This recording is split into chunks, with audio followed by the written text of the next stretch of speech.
আসসালামু আলাইকুম। আজকে রান্না করব ইলিশ মাছ। ইলিশ আমাদের জাতীয় মাছ। এই মাছ খেতে খুবই ভালো লাগে। এখানে কাঁচামরিচ, পেঁয়াজ বাটা আর বাদাম বাটা।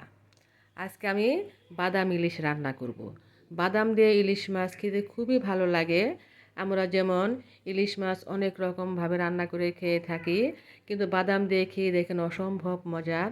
এখানে আমি বাদাম বাটা দিয়ে দিলাম, পেঁয়াজ বাটা দিয়ে দিলাম এবং কাঁচামরিচের ফালি দিয়ে দিব একটু পর। এখানে হালকা মরিচের গুঁড়ো, কাঁচামরিচগুলো দিয়ে দিলাম। এখানে বাদাম, যেহেতু বাদাম ইলিশ, সেই জন্য অল্প মশলা দিয়ে রান্না করবেন।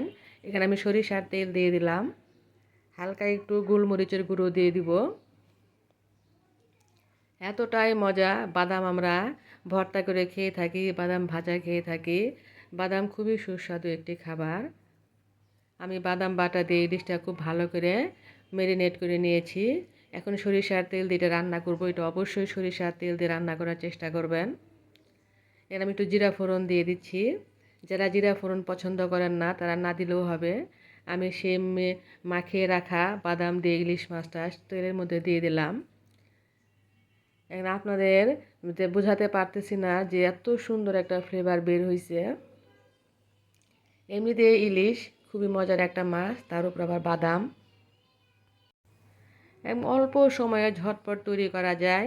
মেহমান আসলে বা বাড়িতে বা অফিস আদালতে টিফিনের জন্য এই রেসিপিটা আপনারা ঝটপট তৈরি করতে পারেন। আমি বাদামের যে অবশিষ্ট বাদামটা ছিল সেখানে অল্প পানি দিয়ে একটু ঝোল দিয়ে দিলাম মাছটা সেদ্ধ হওয়ার জন্য।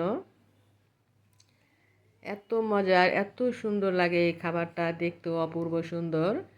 দেখুন আমার প্রায় হয়ে গেছে। ইলিশ মাছ অল্পতে রান্না হয়ে যায়। বাদাম দিয়ে রান্না করে খেয়ে দেখবেন কত মজার। আমি মাঝে মাঝে ইলিশ মাছ বাদাম দিয়ে রান্না করে খাই, খুবই ভালো লাগে খেতে। দেখুন দেখতে কতটা সুন্দর লাগতেছে, খেতেও অপূর্ব। আমার রান্নাটা শেষ হয়ে গেছে। আপনারা ভালো থাকবেন। আল্লাহ হাফেজ।